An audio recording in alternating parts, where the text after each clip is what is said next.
जय श्री कृष्णा। राधे राधे। भक्त जैनों, नवरात्रि में सभिन को शुभकामनाएं करती हूँ। सभिन सुहागिन अखंड सौभाग्यवती रहे। सभिन को पुत्रा का लंबी उम्र माता दे। माता का कथा सुनने से माँ काल रात्रि आप सभी पर प्रसन्न होगी, सारे मनोकामना पूरा करेगी। जैनों, आज आप सुनेंगे गुप्त नवरात्रि की व्रत कथा। प्रत्यक्ष नवरात्रि जहाँ चैत्र माहे और आश्विन माहे में मनाई जाती है, वही गुप्त नवरात्रि माघ माहे और आषाढ़ माहे में मनाई जाती है। नवरात्रि एक संस्कृत शब्दों है जिसका अर्थ होता है 9 रातों का समय। इन 9 रातों और 10 दिनों के दौरान शक्ति यानी देवी की पूजा की जाती है। गुप्त नवरात्रि के पहला दिन माँ काल रात्रि की पूजा करने के लिए प्रातः काल उठ कर स्नान करे और साफ सुथर वस्तु धारण करे। उसके बाद पूजा ग्रहण को गंगा जल से शुद्ध करे और नियम मंत्रों से माँ काल रात्रि का आह्वान करे। इसके बाद माँ काल रात्रि की पूजा फल फूल धूप दीप जौ अक्षत केले तिल पीली सरसों आदि से करे। पूजा के समय माँ काली चालीसा कवच स्तुति का पाठ और मंत्र जप अवश्य करे। अंत में आरती अर्चना करे। सुख समृद्धि और धन संपत्ति की कामना करे। दिन भर उपवास रखे। शाम में पूजा आरती के पश्चात फलाहार करे। माँ काली की पूजा निशकाल में होती है। अतः रात्रि के समय में माँ की उपासना और मंत्र जप अवश्य करे। पौराणिक कथा के अनुसार एक बार दारुक नाम के राक्षस ने ब्रह्मा जी को प्रसन्न करने के उनसे वरदान प्राप्ति करे देवताओं और ब्राह्मणों को सताना शुरू कर दिया। साथ ही स्वर्गलोक पर कब्जा कर लिया। जिसके बाद सभी देवता अपनी मिनती लेकर भगवान विष्णु और ब्रह्मा जी के पास गया। ब्रह्मा जी ने सभी देवताओं को बताया कि इस दुष्ट का संहार एक स्त्री के द्वारा ही हो सकता है। यह सुनकर सभी देवता भगवान शिव के पास गया और उन्होंने भगवान शिव को पूरी बात बताई। देवताओं की बातों को सुनने के बाद भगवान शिव ने माता पार्वती की ओर देखा। माता पार्वती इस पर मुस्कुराई और अपना एक अंश भगवान शिव में प्रवाहित कर दिया। जिसके बाद भगवान शिव के कंठ से विष से उस अंश ने अपना आकार धारण किया। उसके बाद भगवान शिव ने अपना तीसरा नेत्र खोल दिया। उसके इस नेत्र से विकराल रूप वाली माँ काली उत्पन्न हुई। माँ काली के लालट में तीसरा नेत्र और चंद्र रेखा थी। माँ काली के भयंकर वो विशाल रूप को देख देवता सिद्ध लोग भागने लगे। उसके बाद माँ काली का दारुक और उसकी सेना के साथ भयंकर युद्ध हुआ। माँ काली ने सभी का वध कर दिया, लेकिन माँ काली का क्रोध शांत नहीं हुआ और माँ काली के इस क्रोध से संसार भी जलने लगा। यह सब देख भगवान शिव ने एक बालक रूप धारण किया और शमशान में लेट कर रोने लगे। जिसके बाद माँ काली उन्हें देखकर मोहित हो गई।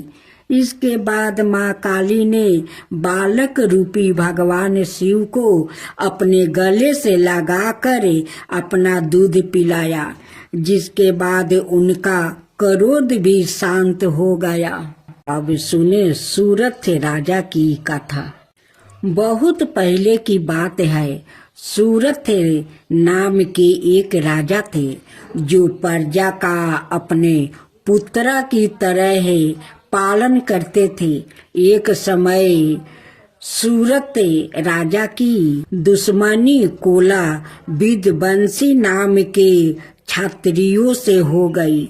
युद्ध में सेना की संख्याएं अधिक होने के बावजूद भी राजा सूरत कोला विद्वंसियों से हार गया और केवल अपने ही नगर के राजा बनकर रहने लगा, जो अति सुरक्षित था। वहां भी उनके दुष्ट मंत्रियों ने शत्रु से हाथ मिला लिया और उनसे नगर का राजकाज हथिया लिया। इससे राजा सूरथ अति दुखी हो गया और वो अपने पत्नी पुत्र को नगर में ही छोड़कर एक घोड़े पर बैठकर शिकार खेलने के बहाने घने जंगल में चला गया। उस जंगल में जाकर वो मेघ मुनि के आश्रम पर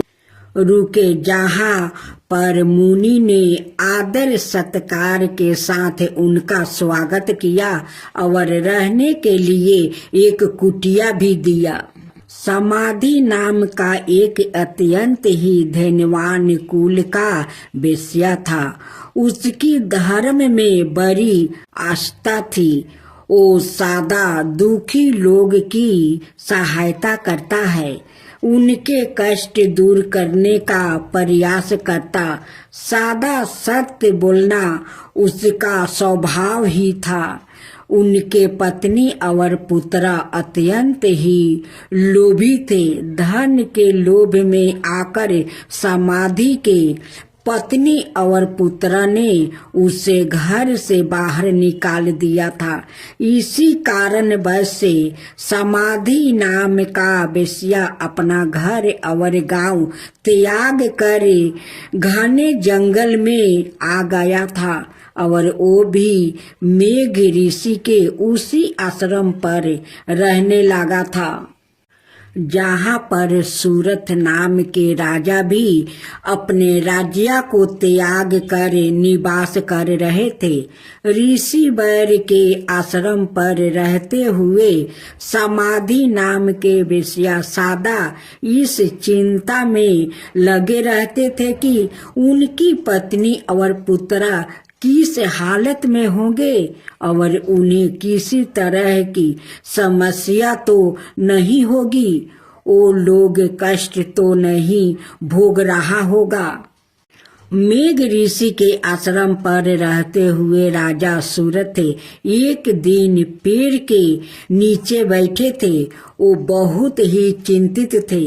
उनके मन में सदा यही चिंता लगी थी कि मेरा राज्य कैसे होगा, पता नहीं। बहुत मेहनत से कमाया हुआ मेरा धन है, अब वहाँ के राजा कैसे खर्च कर रहे होंगे।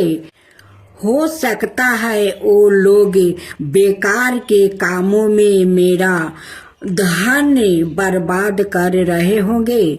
जो धन मैं दान धर्म में लगाता था, अब शायद वो धूर्त मलेच्छ शराब पीने में और जुए खेलने में लगाते होंगे, क्योंकि उन धूर्त मलेच्छ की धर्म में कोई स्थान नहीं होती। वो लोग जो कभी मेरे पीछे पीछे चला करता था, शायद आज उन मैं राजाओं और मंत्रियों के पीछे पीछे चलते होंगे। तभी वहाँ समाधि नाम का वो बेस्या आ गया और राजा ने उससे उसका परिचय और इस आश्रम पर आकर रहने का कारण पूछा।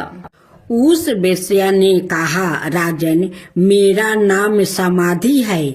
मुझे मेरे पत्नी और पुत्र ने धन के लालच में आकर घर से बाहर निकाल दिया है। फिर भी मेरा मन उन्हीं की चिंता में लगा है। मैं यही सोचता रहता हूँ कि वो लोग खुश है या नहीं। अपने पत्नी और पुत्र के प्रति मेरा मन कठोर नहीं हो पाता है। मैं यहाँ बात अच्छी तरह से जानता हूँ कि इनका गुणों में दोष है, फिर भी मेरा मन उन्हीं के चिंता में लगा है। किसी कारणवश मेरे मन को तनिक भी चैन नहीं है और मैं बहुत ही चिंतित हो गया हूँ। दुराचारी और दुष्ट लोग भी अपने परिजनों का त्याग नहीं कर पाते हैं। मैं अपने परिवार के मोह बंधन में पड़ कर चिंतित और दुखी हूँ। समाधि नाम के बेस्या की अपने परिवार के प्रति ऐसे चिंता देख कर राजा सूरत कहते हैं, जिन लोग ने धन के लालच में आकर तुम्हें घर से बाहर निकाल दिया है, उन्हीं के प्रति तुम्हारे मन में इतना स्नेह है, यह बड़े आश्चर्य की बात है। मेरी भी यही परिस्थिति है, जो राज्य अब मेरा है ही नहीं। मेरा मन भी सदा उसी के विचार में लगा रहता है। मैं सदा इसी विचार में डूबा रहता हूँ कि मेरा अति परिश्रम से कमाया हुआ धन वो नए राजा किसी प्रकार से खर्च कर रहे होंगे और जो लोग मेरे पीछे पीछे घूमा करता था, आज उन राजाओं के पीछे पीछे रहे होंगे। ओ हाथी जिसे मैंने बहुत प्यार से पाल रखा था, पता नहीं उसका ध्यान रखा जा रहा होगा या नहीं। यू बातचीत करके उन दोनों ने निश्चित किया कि वो सुमेधा मुनि से अपने इस मौका का कारण और दुख निवारण के उपाय पूछेंगे। अगले दिन राजा सूरत और समाधि नाम का बेस्या मेध ऋषि के पास जाकर अपने मोह और दुख का कारण पूछते हैं। तब ऋषि वर उन्हें कहते हैं कि संसार के सारे प्राणी भगवती महामाया की माया से मोहित है। उन्हीं के इच्छा के कारण सभी जीवों मोह में पड़े रहते हैं और उन्हें देवी आदि शक्ति रात्रि और उनके हाथों से मारे गए दैत्यों की कथा सुनते हैं। मेधा ऋषि राजा और बेस्या को देवी के प्रसंग में मधु कटवा का वध, महिषासुर का वध, धर्मलोचन का वध, चंड मुंड का वध और शुभ नशुभ के वध की कथा सुनते हैं। देवी की यह सारी कथाएं सुनकर राजा और बेस्या के मन में देवी के प्रति भक्ति जागृत होती है और वो दोनों मेधा ऋषि से देवी की पूजा विधि और नवारण मंत्र जानकर उनकी ज्ञान लेकर जंगल में जाकर भगवती की आराधना आरंभ करते हैं। 1 महीने तक वो दोनों देवी के हाथ से मारे गए दैत्यों से संबंधित चित्रा का पाठ करते हैं, जिससे उनके मन में अटूट श्रद्धा जागृत हो जाती है। अब उन दोनों का देवी की उपासना के अतिरिक्त दूसरा कोई कार्य नहीं था। 1 बरस तक वो देवी के मंत्र का जप करते हैं और केवल फल खाकर ही रहते हैं। दूसरे बरस में वो केवल सूखे पत्ते खाकर देवी की पूजा और मंत्र जप करते हैं। तब उन दोनों को देवी सपने में दर्शन देती है।